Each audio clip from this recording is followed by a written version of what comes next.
Hey guys, welcome back to the channel. This is Web3 Boy, and today I'm going to be talking about how how luck plays an important factor in participation in the audit contest.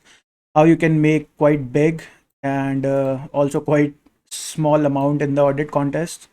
And I participated in three contests when there was a huge wave of audit contests. I participated in three, the Zivo and Radical Exchange and Access Finance, right? And let me show you how how things work out for me, and how I got unlucky and how I got lucky at the same time, and what actually made the difference, and how it actually works for other guys, right? So in the last of the video, I'll be showing you showing you one more thing that people have forgotten about, and please keep watching till the end, right? So let's start with the video. The first thing first, I want to talk about how I participated in three contests. So the first one is Radical Exchange, the second one was Access Finance, and the third one was Zivo contest, right? So just bear with me because my English is not that good. So just just forgive me if I make some mistake in my English, right? So here it is, right? So the Access Finance, I will talk first about Radical Exchange. So this contest, Radical Exchange, was was a contest of where it was all about the platform was all about the bidders and some the artists and the scholars can come and they can place their collection for sale, and bids, and people can come and bid, make a bid on it, and something like that, right? We get a gist of it. So what how the whole contest actually played out. There was only two medium found in the contest. There was one high, and total was 117 valid issues submitted. Out of that, 49 was invalid, right?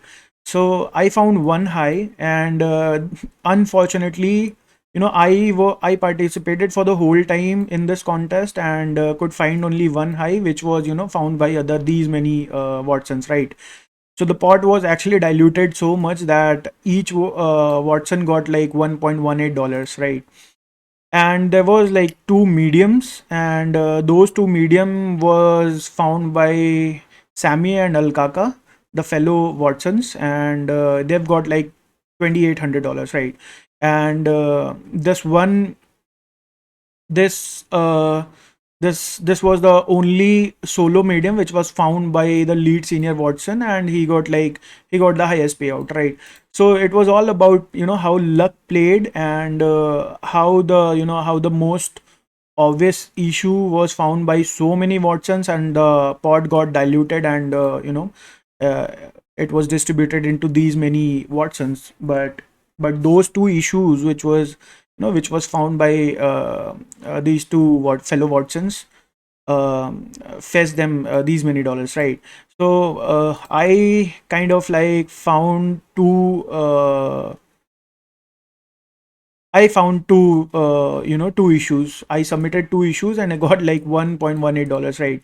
And let me show you my result. If you go to the second, this one. So this one was like kind of like, a valid submission, but still I got like nothing out of it, right? Just because, just because minimum bid increment, if if the minimum bid increment is equal to zero, so the whole tie bid could have been placed, and someone can game the whole system, right? So this was a valid submission given that minimum bid increment is equal to zero, but unfortunately this was the this was given by matlab, I mean this was an input that have to be given by that has to be given by the protocol owner, right? So he was trusted, so nothing could have been done here, right? So this was invalid. Okay, so if the protocol owner is not it was a restricted one, so it could have been a valid finding, right? But since it's an audit contest, there are many pros and cons. There will be no ownership issues accepted here. So this was an invalid issue, and so that this was actually a valid issue, but and deemed invalid in the audit contest, right? So overall, this contest, I gave maximum time to this contest, and I got only like $1.18. So I was pretty disappointed with it, but that's okay. That's how audit contests are. Let's move on to the next one, this Axis Finance. So I, this radical exchange was actually running from March 19 to March 22, right? It was only for like 3-4 days, right? And if you see Axis Finance, it was also from March 18 to March 30. So what I did was I participated in, I was fully engaged in this audit contest, radical exchange, and then I switched on to, just for like 1 or 2 hours, decided to look at the surface level issues or the low hanging fruits, so that I can submit just 1 or 2 issues, right? So what I did was I started looking, and somehow I got one high finding, right? So this was, and this the how luck played out. Like I just gave like 1 hour to this contest and found one high, and it resulted me in $1498. Why? Just because if you look at the issue, there were only like these two guys. Hash is senior Watson, and he got like he found this issue, and find everything X fellow Watson also found this issue, right? It was all about how downcasting to 96 can cause a set to be lost for some tokens, right? So it was all about overflow, and overflow issues are pretty easy to actually spot. So I spotted that issue, and it resulted me in $1498. So how contrast to, if you look at a radical exchange, I gave maximum time to this issue, and I found one high, and it resulted in $1.18. I gave minimum time to this Axis Finance time, like 1 hour. I found one high, and it resulted in $1498. So there's huge difference between these two. And let's see Zevo contest. So the results are not out, obviously. So if you see the see my finding, I'll here some of my findings. Obviously, like 12 are closed. So this one is, this one, if you see this one, this is a medium finding. Obviously, like this was only found by I think 3 or 4 more guys. If you see here, there are only 4 guys who found this, and the other issue, this was a blacklisting issue found by 7 more guys. It is also accepted, I guess, because I have escalated this issue, and most of the, I mean, the lead senior Watson, and the lead judge, he said that it is going to be accepted, right? So most of my issues are actually the borderline medium issues, and let me just show you one. Let's see this one. So this one is like how protocol is actually assuming that stable coins and incentive minted are in 1:1 ratio. So this is actually this is borderline low medium, but unfortunately the protocol says that it is the design issue. So they cannot take it, right? So precision loss, this was, since the loss was just in a few way, so it was not accepted here. Slippage checks, it was also kind of like borderline low medium, so it wasn't also accepted. So a wrong calculation of Zevo is already completed, and this is four stable coin, this is hard coded. Four stable coins are like hard coded. So no, the protocol is always assuming that asset one is going to be the 0th element, first and second and third. So this is like hard coded thing, right? If the protocol wants to increase more assets, it cannot increase, right?